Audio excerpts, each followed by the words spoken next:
Hello and welcome to Interfaces, episode 11. I'm Matt Murray and I'm joined as ever with James Farley. How's it going, James? Pretty good. How about you, Matt? I'm doing really well, yeah. It's sun shining, the weather is mostly good. It's too hot. Yeah, I absolutely can't complain. We're currently in a pre-Apple event world. Invites are not gone out. We don't know when the next conference is. See, I heard, is it true that the MacBook Pro may not even be shown at this one? Yeah, well, it's looking like it's going to be October, not this one, yeah. So. This must be killing you, Matt. Cause... Yeah, it's a massive joke, but it is what it is. I'll hold on with everyone else. I'm on the Mac Rumors forums every single day now. It's amazing, like how mental and how mad people get in those forums. But it's also a good laugh. It's sort of what is it, siege mentality, or where everyone's sort of suddenly like just in the same frame of mind. Everyone's going mad. Everyone's sort of crying at their computers, but yeah, I don't mind. But yeah, of course. So we haven't recorded for a few weeks, but we've been busy, and honestly, there hasn't been an awful lot to talk about. So we thought we'll come back.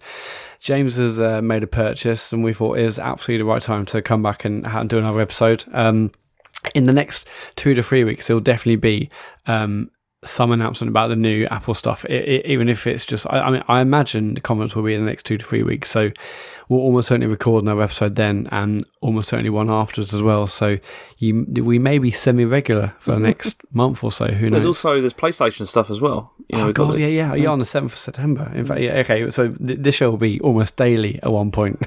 There's so much going on. There's a PlayStation event, which is when they're going to essentially unveil Neo, which is the new PS4. That is scheduled to happen on the 7th of September. The Apple event was also meant to be 7th of September, but invites have not gone out yet, so we're not sure what deals with that. Yeah, so there's going to be loads going on. Obviously, PSVR happens in October, so the next few months are going to get super busy, so there may well be more interface episodes, at least compared to the last few weeks. Well, yeah, here's hoping. Here's hoping. But James, you have been shopping, and you made a purchase which have made a lot of people happy, especially people who want to play games with you. Yeah, I finally bought a PS4 because it's finally happened. You've gone next gen. That's a bit like what happened to you as well, because I remember you have a PS3 like last generation, and then eventually you got a 360. Yeah. Yeah. Well, no, okay, I didn't buy a 360 because that came out when I was I wasn't at university, but I basically didn't have any money, and typically if I don't get something on day one, I don't get it at all, and I just ignore it. And although I wanted one, I didn't have the money at the time for launch, but I did have the money for PS3 on launch. So then that was my next gen console. It was all about the Blu-rays anyway. Yeah. See, I remember when you first got the 360, and then you were like kind of shocked by stuff. I was like, oh, this is why everyone plays on this console. This is why everyone likes the online. I mean, I had an Xbox before, and I knew it was good. I just didn't get a 360 for whatever reason. But yeah, it was amazing sort of hearing, suddenly realizing and seeing and using all the things that everyone had been saying how good they were for absolutely weeks and months, and I guess years at that point. Is that a similar feeling you felt now you've bought a PS4? Yeah, it's kind of the same actually. I mean, brilliant. Because actually the first thing I wanted to talk about with this is kind of one of the reasons why I bought one, and kind of the stuff that I hate about the Xbox One, because there's quite a lot of stuff that I hate about it. Well, this is going to be a 2-hour show. This is quite good, okay. No, I mean, what do you feel about the Xbox One, Matt? I mean, how do you feel about it as a console? If few people would game with, if it wasn't for them, I probably wouldn't have one. In all honesty, and I don't think I'll be missing out on anything really at all. I love my Xbox. I love my original Xbox, and I love my 360. 360 possibly one of my favorite consoles ever. I've still got a soft spot for the Saturn, but that's another story entirely. But the Xbox One, it's just like the UI is a slow, crappy mess. It's it's just they screwed up so badly with the Xbox One. It's unbelievable. All they needed to do was do a more powerful 360, and that was it. They would have wiped the floor with PS4. Well, I guess it's hard to say because PS4 has been so successful, but the Xbox One is just a bit of a joke. The new Halo game was really disappointing. It just hasn't really done much, and I way prefer the PS4, but There's so much needs to improve on Xbox One. It's crazy. Yeah, and this is really what I found as well, because I mean I also really love the Xbox 360. Like I got so many games for that thing, and I know it's because I played online with everybody, and it was just okay. So if you even things like the UI, like for the 360, it wasn't perfect, but it was at least like really functional and reasonably fast as well. Like it worked quite well. It was fast. It was not perfect, but it was fast. And yes, towards the end, it went into that sort of that Windows 8 or Windows 7 or no, it was Windows 8 style, wasn't it? But it was still, and everyone's complaining about the ads and stuff at that point, but it was still a darn sight quicker than the Xbox One's UI. See, and that's the thing that I hate the most about it, really, is it's just... See, I remember when I first got the Xbox One, and it was using... I think it was before they skipped to Windows 10, and it was like using the Windows 8 like OS still. And it was like, it had like sort of panels and tiles and stuff. Yeah. And how that, when I first saw that, I was like, I'm not really a massive fan of this. And then they redesigned it again, but the redesign the new redesign is kind of worse, really. Like, I think it's getting substantially worse with every update, in fact. It's just, most of the big problem with it is the speed. It's just slow. It is buggy as well. Do you get that thing where, like, you download a game and then, you press start to play it and then it just says things like, we're getting your game ready and stuff like that. Yeah, I love What's that about? When you press left on the D-pad to bring up the left menu, is that instant or does that take like 2 seconds? It's at least 2 or 3 seconds before it appears. Yeah, I cannot believe that is still happening. Like I was on the Xbox preview program, which meant I got the sort of beta OSs, the preview OSs before they were sort of widely available to everyone else. And I thought, okay, yes, it's slow and a bit buggy now. And no, now I've got the final. I've since got a new Xbox One to replace my old one. And it's still buggy, it's still crap. I cannot believe that. Why isn't that instant? It's a total joke. I know. The store is also like a bit of a mess. Like the navigating it's like difficult and not like very intuitive. But then the other thing that I really... the thing that's really annoyed me the most about the Xbox One, to be honest, has been like the proprietary stuff. Particularly, like how when it first came out, it didn't like like all the consoles, like the Wii U and the PS4, they both have like headphone jacks in them, in the controller. See, for someone like me who plays with like, there's kids around and stuff like that, or at night, I really want to plug in headphones because it's just better, because But with the Xbox One, you couldn't do that in the beginning very easily. You have to like buy like an adapter, which was like 20 quid, and then you could also buy like some optional headphones and stuff like that. And it was stuff like that that really started to irritate me. When my Wii U, I could just plug in a headphone, plug in some headphones into it, and it just worked. It was like fine. Of course you can do it now because since I know the console I've got, and I guess maybe like 9 months, the new version of the same pad has now got a 3.5mm headphone jack. Yeah, but it doesn't work with everything though. Is still really? The case, yeah. Because you see, the thing is one of the first things I checked. I love Beats headphones. I've got those. Huge fan. I've got those the massive Beats headphones like over the head as well. And definitely. Because they don't work like properly with it. Like as in you can't use like the microphone with it. Like to voice chat and stuff like that. But when I got the PS4, plugged it in, worked straight away. Like everything just worked perfectly. Of course, yeah. It's like no problem. And it's stuff like that that's just really annoyed me. There's that. Obviously, there's the whole Kinect thing. Like I owned one, then I just sold it because I was like, this is it. I had one that it broke, and then I had to get it repaired, and then I just didn't see the point. It wasn't really offering me that much, really. Especially when you look at like the PS4 pad and it's just got the share button, and that's what I would use Kinect for anyway. Yeah. It's mostly like like doing things like starting like Twitch and stuff like that. So I don't know. It's not really any point. But it's anyway. stuff like that. And just one last thing. It's also the remote play as well. Is another thing that annoyed me because I'm a really big fan of remote play. Like because of kids, it's really useful to be able to like play games on something else. But with Xbox One, you can do that, but it's only if you're using Windows 10. And that is such a misstep. I know what we're trying to do, but like, why not put it on every platform? It's crazy. Yeah, and it's just really annoying. It's just really, really irritating because I can boot camp like my Mac, but then it's just hassle, to do all that kind of stuff. I just want to be able to just run an app and then be able to do that. So you just yeah, want a quick game. You don't want to like boot another OS just to then have a quick game. Exactly. Whereas PS4's Remote Play app on Mac and Windows means is it? Yes, Windows and Mac. it Isn't is. it, I guess? Yeah. Yeah, it means you can play your PS4 on your computer wherever you want just by opening the app. It's super quick and super fast, and it works really well actually. But that's enough. Slag off the Xbox One, which does have some good games. I mean, the Forza Horizon games are brilliant. Oh yeah, definitely. There's a bunch of games and some other stuff. Yeah, there's a bunch of games that I've really enjoyed playing on it. I mean, yeah, I still play on it. I mean, like over the weekend I was playing it, but it's just the hardware and the UI are just not a huge fan really. But the PS4. So what games did you get with your PS4? I got No Man's Sky. I got Ratchet and Clank. And I also got I got Lego Star Wars: The Force Awakens and the Blu-ray of the film as well. Okay, amazing. Have you watched the film since? No, well, the thing is, both those I'm probably just going to sell anyway because they're not really. Okay. I don't really want to play them. But yeah, it was a pretty good deal. Okay, cool. So tell me how you feel about it. So what did you play first? So tell me about your thoughts on the UI or the speed or the console itself, hardware wise.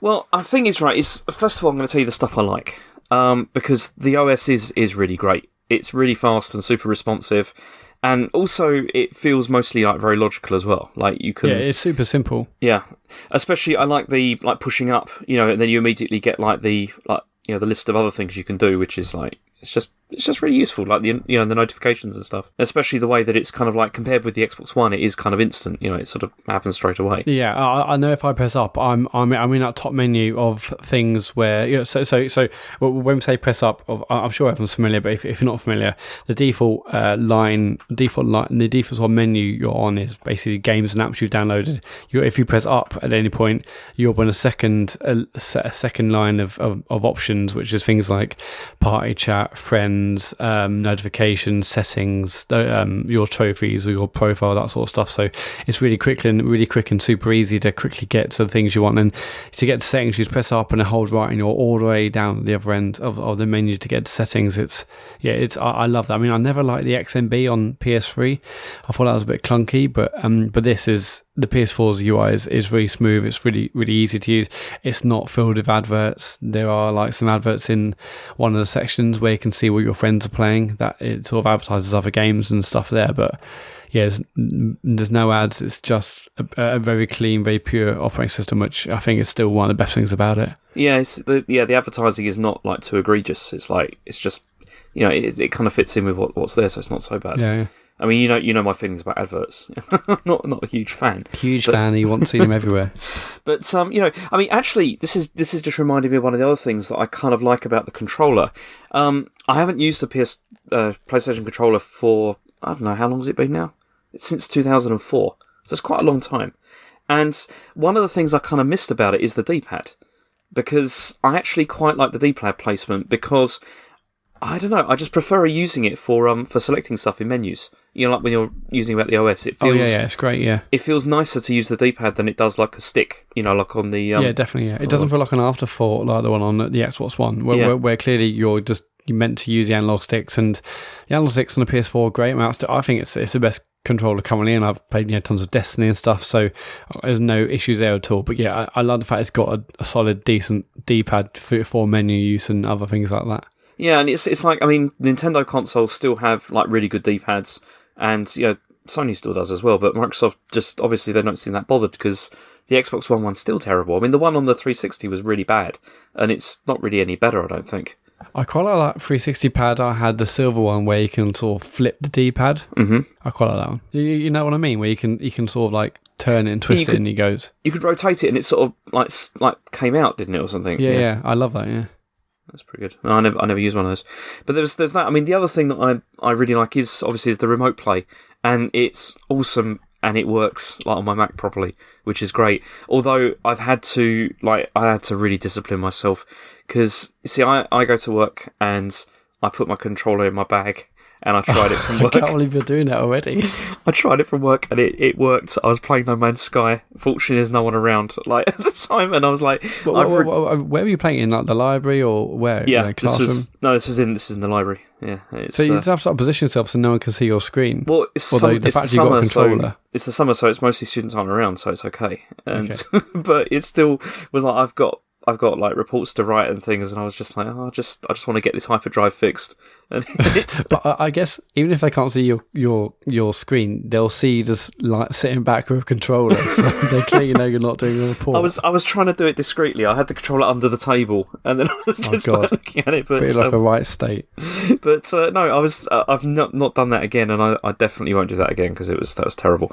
But it was like just proof of concept. I wanted to see if it worked, and it works really well. I found. I mean, I remote play I've mostly sort of done at home if I've had like computer upstairs and stuff. But and I used to have a Vita, and I did a fair bit of remote play there, doing like Destiny patrols or The Witness.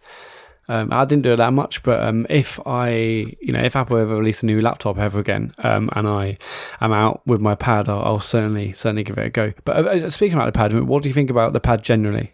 The pad. So this is actually, it's not really some stuff I don't like, but it's I like the controller. It's a nice controller.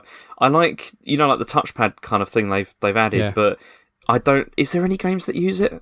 Is there anything that uses it? I mean, loads of games use it. They don't use it in the way you think. Like you're not doing like gestures and stuff on it. It's just like, and it's just another button basically. Yeah, I mean, like in No Man's Sky, it's like that. It's just a button. It's not. Yeah, it's just a button, loads of them. But I like it. I mean, but I don't know if Sony expected you to use it like the screen of an iPhone or something where you can do gestures and this and that. It's mostly is just another button, but it's a button in like a really handy place. And I think I've definitely used it for the main menu and this and that. Yeah, I like it. It does feel a bit like sort of Sony threw everything at this pad. Yeah. I mean, I don't mean that in a bad way, but as in like it's got motion controls, it's got like the touchpad kind of thing. It's like planning for all eventualities. Like what's going to happen. Especially with the light on it. I mean, that's obviously now used for PSVR to track the controller in sort of 3D space. I mean, so you've got to imagine they sort of thought, well, we'll bang it in just in case. Or I mean, I guess VR's been on the table for a while, especially because PSVR is also going to use the old PS3 Move controllers. It's crazy that they maybe might have created those ages ago and said, "Oh, these could probably be used for VR," or was it just a happy accident? But yeah, the fact it's got a light sensor, it's got accelerometer, it's got the touchpad. I think you're totally right. They just threw everything in it, and they're basically waiting to see what developers did with it. But it's like functionally, I think it works kind of well. To be honest, I don't feel that it feels quite as nice in my hands as the Xbox One does, though, to be honest. The Xbox One pad, to me, feels a bit more sort of like solid. But on the other hand, if the Xbox One pad feels a lot more sort of like, not, like old school. It feels like more like last generation, if you sort of mean. Yeah, but I've never. I think the Xbox One pad it feels solid. I love the way it looks, but I've never got on with the shoulder button shoulder buttons on the Xbox One. I think they just feel so floaty and they're not satisfying at all compared to say the 360 ones. Yeah, especially also the first generation Xbox One pad. It had really like clicky like shoulder buttons as well, which were really not very nice, but they changed that for the when they re-released it with the headphone socket. But yeah, I mean overall I think the pad is nice. It's a nice pad, it's very functional, it works very well. It's kind of good. Yeah. But I mean some of the other stuff that I like is, you see, a lot of the stuff I like is just like settings that they allow you to like have that you don't. I know that sounds totally ridiculous, but let me give you an example. Settings. This is just like a little bugbear of mine that really. What's some of your favourite settings, James? I will tell you one of my favourite settings, and that's the ability to choose how I want to switch off my console, because you don't have that opportunity. Like you don't have that sort of option in the Xbox One so much. No, it's just off, isn't it? Well, it's either off, or you have to choose which power mode you want to be in. You can either be in standby mode or just completely switch off. Yeah. But sometimes you see with the PS4 you can like choose like to either go into rest mode or you can choose to like completely switch it off. And I just like having that option of being able to think, okay, yeah, I just want to switch it off totally now. Whereas without having to go into settings and change a load of stuff. Well, I mean, when do you want to switch off entirely? Because I just put mine in rest mode the whole time, so that way it automatically downloads updates, downloads demos, games, etc. I don't know. I mean, sometimes they like when we're going away for like a period of time or something like that. I guess so. Yeah. There are reasons for it, especially I think the main reason. I mean, with the PS4, this is less of a problem, but my Xbox One, when I left it in standby mode, was really noisy because the power brick was like, I think like some of the ones had like a fan that wasn't like maybe like not quite properly adjusted. Yeah, I know what you mean. Yeah, And yeah. so My it Xbox One was used to be super loud. it was like really audible. Like if you're in the room and like the machine's like technically like sort of off or rather in standby, but you can just hear it like grinding away, and it's just like I don't like the sound of that, like just constant. So that's why I always wanted the option to be able to switch it off completely. I mean, the PS4 though so far in rest mode seems to be like completely silent, which is quite good. These new ones, the one that you and I got, which is the one with the matte top, the one at least that I've got is super silent. My launch unit was loud even when it's off, so and it was incredibly loud when it's on. Like I had to turn Metal Gear Solid up to hear the cutscenes. It was so bad. Yeah, that's not so good. Yeah, I remember when I went to David's house and he was like, he put on, I think it was was it? It was not The Last of Us. What's Nathan Drake? I forgot. The Uncharted collection? Yeah, he put on Uncharted, and it was just like, it really sounded like a jet engine. Like, just taking off, it was like kind of insane. I need to send that to you, actually. I got the Uncharted collection here to send to you. Oh, that's cool. I'd really appreciate that, because I've never played any of those. But yeah, I mean, that's good. I mean, also, just other stuff like the Facebook and social media integration stuff works really well. Like, it's, that works. You mean like sharing stuff to those networks? Yeah, and also just like how you can like sign in with your account and then it finds other people on your list and all that kind of thing that are like using it. Yeah, I love that. I also love that the fact you can sort of see each other's real names. Yep, it's really good. And also, it has like already like sorts out your picture and all that kind of thing. It's really good. I mean, I just like the way that there's a lot more things you can sort of fiddle with as well in the settings than you can with Xbox One. It's like more. I don't know, it just feels like I have more control over the machine, which is kind of nice. Definitely. What else do you like about them? It hasn't got Kinect, which is which is a plus. It does have a PS4 camera. Yeah, I know it's not quite the same, but I mean, so that's pretty good. I mean, there are a couple of things that I'm not so keen on with it though. Go on. I don't feel that the hardware is quite as robust, like as the Xbox One, and one thing that's definitely not as good is the Wi-Fi card is definitely weaker than the Xbox One. It's really? Yeah, definitely. What, in terms of speeds you're getting? Yeah, in terms of speeds, but also actually being able to like see networks and stuff like that. It's like if I because my Wi-Fi network at home is really bad at the moment. I'm just about to replace the router, but the Xbox One can see it like hardly any problem at all. But the PS4 really struggles to actually get a connection.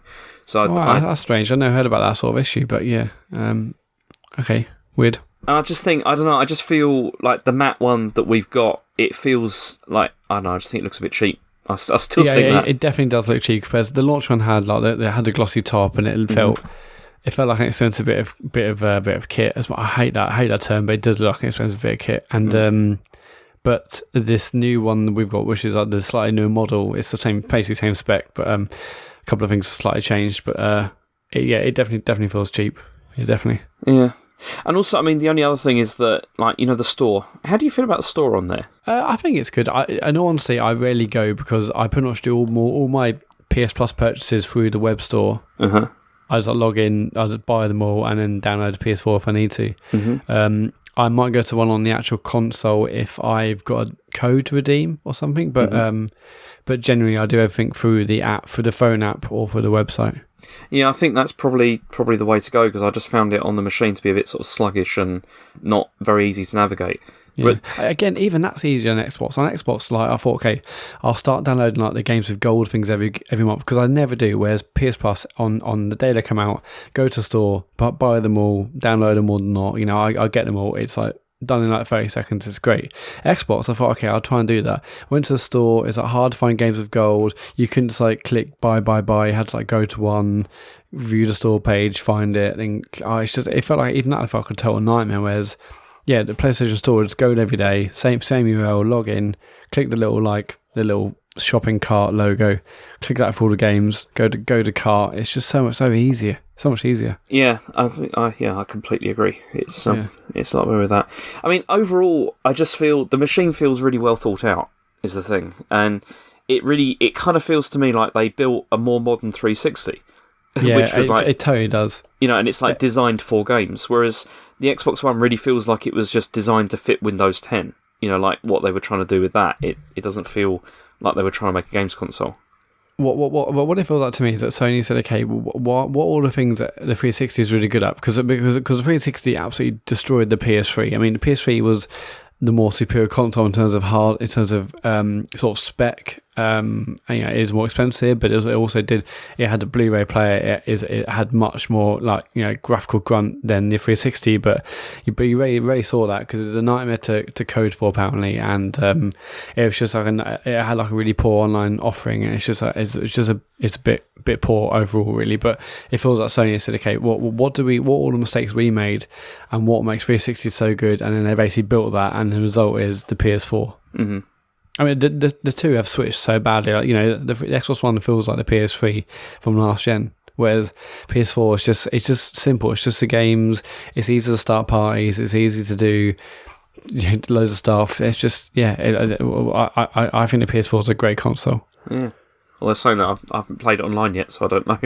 I don't know what that's like. But no. So obviously, I had a 360 before and loved it, but then after playing PS4 so much and starting parties within 2 seconds and doing all the stuff I've done on PS4 since it came out, when I got an Xbox One a little bit later, I was like, how do you start a party and why is it so slow and complicated and a mess? And I don't know, it's probably what you're used to, I guess, but yeah, I still think PS4 is leagues ahead of Xbox One in that sense as well. Yeah. We need to play some Rocket League together. Yeah, this is the thing. I need to play some multiplayer games because I haven't done that yet. I've got PlayStation Plus, but I've used it for downloading the stuff. But can I ask you a question about that? Because if I got PlayStation Plus and I buy in inverted commas the games, you get the games every month. Mm-hmm. Even if I haven't got that platform, can I still buy them anyway? I basically I was buying Vita and PS3 and PS4 games way before I had a Vita and didn't have a PS3 anymore. Yeah, every month just buy everything, hoover everything up. Oh, I see. Okay, that's kind of good. Yeah, also you don't have to download them to your console, you just have to buy them and then they're yours, and then you can choose to download them to your console as well if you want, but you don't have to. Downloading them isn't what means they're yours, just buying them does. So, but then also... Yeah, that makes sense. Yeah, that's similar to. But then also, if your account lapses, then you lose access to those. Yeah. Yeah. But then if obviously if you re-up your membership, then you get them back. Mm-hmm. Okay. The only thing that annoyed me is I was a member of PS Plus for ages, and I basically I lost my card or something, so my PSN it basically didn't renew straight away. There's a day or two where it wasn't renewed, and then when I renewed again, and then I had my PS Plus subscription back, all my games, my games list were totally jumbled up. So whereas before I could check out which ones I've downloaded previously, now I had a Wipeout demo as if I downloaded it last month. It was really high up in the queue, and that's such a silly thing, but it's just really did my head in the fact that I couldn't just say, okay, go down my download list to see the most recent games I downloaded anymore. I had to scroll back miles and miles and miles even to find last month's game, but it is what it is. Yeah, but overall, I'm really quite impressed actually. I think it's better than I was expecting, to be honest. It's pretty really good. Fantastic. You've obviously got No Man's Sky and stuff, but we'll maybe talk about that on the computer game show. Yeah. Which is, if you're listening to this and what you wonder that is, so James and I also do a video game podcast called The Computer Game Show. It's on iTunes, on YouTube and stuff. If you want to hear a bit more in-depth stuff about pure the games, and maybe a few more snippets about why James has bought a PS4 and his thoughts, then listen to The Computer Game Show, which is out on all the usual platforms. But yeah, now I've got my eye on a Vita. that's really. I had a Vita and I wasn't using it, so I sold it a month or so ago. But the Vita's an absolutely brilliant console. I played mine loads, and every time I went away on a trip on a train or or plane or whatever, I always made sure my Vita was there. I had a 64 gig card, so I had 30, 40 games on it. It was brilliant. Mm-hmm. Yeah. What kind of battery life do you get with that though? How long does it last? I can't remember specifically, but I don't remember it being bad at all. But I had a case which had my USB cable in. I didn't really have an issue with battery at all. If you so the old one has the new one's got better battery life but a worse screen. So but if you go for the older model, it's got the OLED screen, which is much better, but it's got a worse battery life. Okay. But yeah. Yeah, I've got somebody who's offered me one, and I'm just trying to see if I can sell some things, so then maybe I can buy one. Awesome. Wow. Full Sony fanboy now. No, not quite. But it's mostly just for the second screen stuff, to be honest, because I love that. I love it so much because the kids. I think it might be a better experience just to like use your controller on your Mac. It's on your true, laptop. but you've got to carry your laptop around. It's just. I suppose. I like playing in bed, Matt. It's nice. I suppose it's definitely easier to do it on the Vita than it is on the laptop. Yeah, so next week's question of the week. So we were doing question of the week a while ago, but we're going to bring it back. And the question of the week for next week is, what mobile app outside of the core one, so that's sort of the default messaging app and contacts and stuff, which app could you not live with? Could you not live without? So what mobile app outside the core apps couldn't you live without? There are so many, but if you've got a suggestion for an app you can live without, then email us, which is interfacepodcast@gmail.com, or tweet us @interfacepod. If you can tell us which mobile app outside your OS's core ones, which app could you not live without? So we will almost certainly be doing one next week because this Apple September event conference is not far away. So we're almost certainly doing one next week to do potentially a preview of the event. So look forward to that. Hopefully it's next week. If it's not next week, it may well be the week after, but it's going to be very, very shortly anyway. That's all I can say. If you want to listen to the show, I'm sure you're listening to this right now anyway, but if you want to subscribe, we're on iTunes. Please leave a review. It'd be really, really great to see some reviews on there. We're also on Twitter, as I said earlier, @InterfacePod. We're also on YouTube and Facebook. If you want to see full show notes for this episode, go to interfacepodcast.squarespace.com/11, and I think that's about it, isn't it, James? Yeah, that's about it. Awesome. Well, we will see you on next week for another episode of Interface. Until then, goodbye. Goodbye.